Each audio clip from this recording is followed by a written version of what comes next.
અષાઢી બીજના એ મોરલા ટવકે, અષાઢ ઉચારમ મેઘ મલારમ. તો એ અષાઢી બીજ આવતી હતી ને એ અષાઢી બીજ એટલે મહાધર્મ માટે, પાઠ પૂરવા માટે થઈ અને મેઘધારુના ઘરે પાઠ પૂજાનો જમેલો થવાનો હતો. મેઘધારુએ બધાને વાયક મોકલ્યા છે, આમંત્રણ મોકલ્યા અને આમંત્રણ દેવા માટે સૌને નીકળે છે. પણ અહીંયા રૂપાદેના મહેલમાં પહોંચાય એમ નથી. જાવું કેમ? માલદેએ સખત એવો ચોકીપેરો કરી નાખ્યો ને આ બાજુ હવે મેઘધારુ પણ આમંત્રણ દેવાની વાત કરે. ગુરુએ કહ્યું તું ગમશે દાદાએ કે તમે આમંત્રણ દઈ આવજો. ઉગમશે દાદા ગુરુ ત્યારે જ્યારે અહીંયા આવે છે, ગામના એક વણકરને ત્યાં જેનું નામ છે મેઘધારુ, એની ઘરે આવે છે ને 12 બીજના ધણીનો પાઠ પુરાય છે. ત્યાં આગળ ભગવાન રામદેવજી મહારાજનો પાઠ પૂરે છે. અને કદાચ તમે જાણ્યું હશે એ પાઠમાં બીજું કંઈ ન હોય, જ્યોતની પૂજા હોય. જ્યોતની પૂજા થાય એવા સમયે બાંડડી સાથે રૂપાદેને એકાંતમાં રાજમહેલમાં કોઈને ખબર ન પડે એમ તેને ત્યાં બોલાવી લેવાય છે. પણ ચંદ્રાવલીને ખબર પડી ગઈ એટલે એને કાન ભભેરણી કર્યા માલદેના કે આપણને અભડાવી રહી છે, આપણા કુટુંબને અભડાવે છે, આપણા પિતૃને નરકમાં નાખી રહી છે.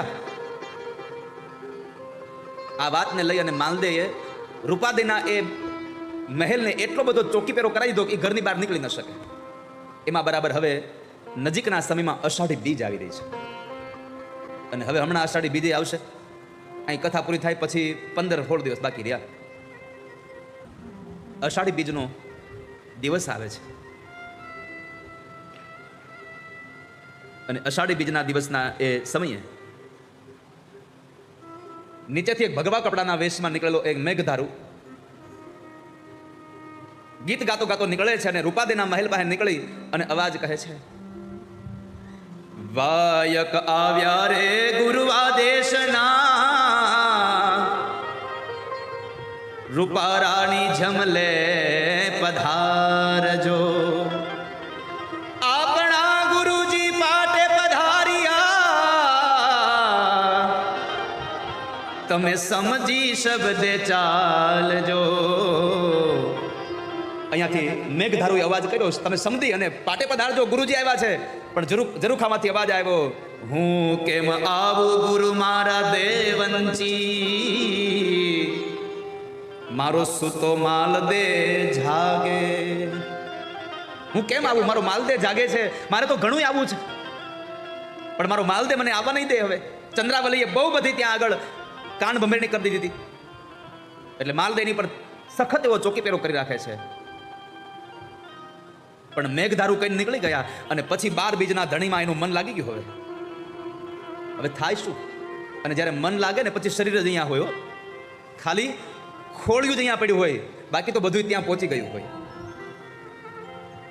જેને જેને ભક્તિ કરી છે એની લાજ મારા ઠાકોરે રાખી છે. મારે તમને એટલું કહેવું છે. એક 7 વર્ષના પ્રહલાદ માટે એક સ્તંભમાંથી ભગવાન તુલસી પ્રાગટ્ય થયા, પણ ક્યારે શ્રદ્ધા હતી, ત્યારે ભરોસો હતો. દ્રઢયિન ચરણ કેરો ભરોસો, દ્રઢયિન ચરણ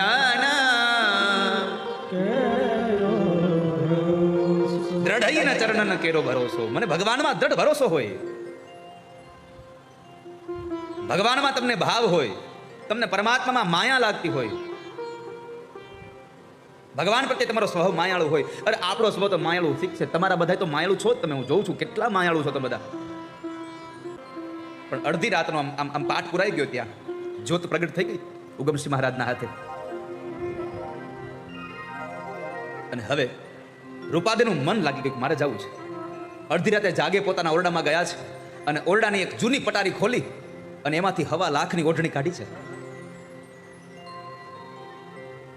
હીરા મોતીથી જડેલી ઓઢણી લઈ પોતાના માથે નાખી, 16 શણગાર સજ્યા. અરે એટલું નહીં, હીરા જડિત મોજડી પગમાં નાખી અને પછી રામદેવ પીરના પાઠ માટે જાય છે. પણ બન્યું એવું, દરવાજે ગયા ત્યાં પરોળિયાએ ના પાડી દીધી, નહીં જવા દઈએ. માલદે સુઈ ગયો, પરોળિયા ના પાડે છે. પણ જેનું મન ભગવાનમાં લાગે ને એના રસ્તા મારો ઠાકોર ખોલી દેવાલા, એના રસ્તાઓ ભગવાન ખોલે. અને ઘટના ઘટી કે તમામ પરોળિયાઓને ભગવાને નિંદ્રાને વશ કર્યા અને એ જે પરોળિયાએ મારેલા જે અંજારના તાળા માર્યા હતા. અને પોતે શણગાર સજ્યો એટલું નહીં હો, ભગવાનને વધાવવા માટે, પાટની એ જ્યોતને વધાવવા માટે એને થાળ ભર્યો સજ મોતી.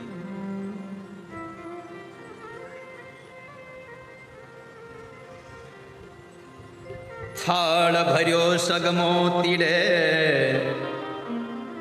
રૂમઝુમ કરતા ચાલ્યા જી.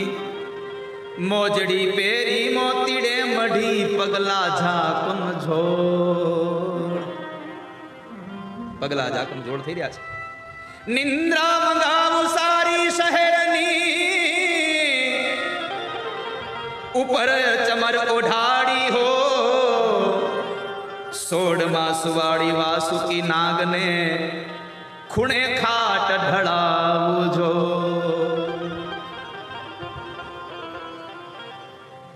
જેવી રીતે રૂપાદે સૂતા હતા એવી જ રીતના ખાટલામાં ઓશિકાઓ મૂકી અને એના ઉપર એવી જ ઓઢણી ઓઢાડી અને રૂપાદે નીકળે. રૂપાદે આવ્યા અને ઓલા પરોળિયાને કીધું, ભાઈ જવા દ્યો ને, એ ભાઈ જવા દ્યો ને, તમને હું વિનંતી કરું છું, જવા દ્યો ને મને. પણ પરોળિયા માયના નહીં. તાળા રે લગાવ્યા જેસલમેરના કુચિકાય માલ દરબારજી. જેસલમેરના તાળા માર્યા હતા અને ચાવી માલદે પાસે હતી.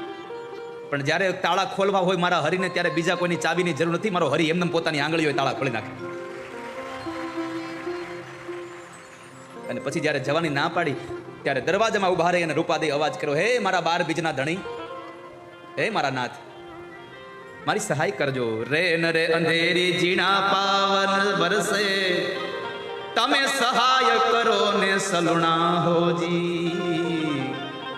તમે સહાય કરો મારા નાથ. અને પછી જ્યારે એક નાની એવી જે ખડકી હતી એ ખુલી ગઈ અને રૂપાદે નીકળ્યા છે. રૂપાદે 12 બીજના ધણીના પાટમાં આવે અને ગુરુની પાસે આવી ઉગમસિંહ દાદાને પગે લાગી અને એમને પ્રાર્થના કરી. અને જ્યારે એને પાટને વધાવ્યો, પરિક્રમા કરી, આરતી ઉતારી, ચંદ્રાવલી જાગી ગઈ કે રૂપાદે ગઈ છે. માલદેને જગાડ્યો. માલદેને કીધું, ક્યાં છે રૂપાદે? અરે એ સુતી. અરે આ નથી, અહીંયા બહાર ગઈ છે. અરે ના સુતી છે. દરવાજામાંથી જાળીમાં જોઈ તો કે આ સુતી. ના જગાડો એને. જ્યાં જગાડવા જાય ત્યાં અંદરથી વાસુકી નાગે ફૂફાડો માર્યો. ચંદ્રાવલીએ કાન બંભેરના, જુઓ આ તમને મારી નાખવા માટે નાગ મુક્તિ ગઈ. અને પછી તો માલદે ગયો મેઘધારુને ઘરે. 12 બધાના ચપ્પલ પડ્યા હતા ને એમાં રૂપાદેની મોજડી ઓળખી જાય છે.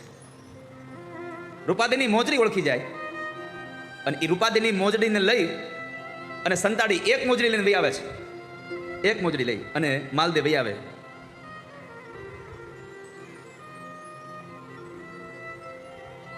હમણાં આવશે, ક્યાં જાહે? ખુલ્લી તલવાર લઈને આટા માર્યો, ક્રોધથી ભરાયેલો માલદે.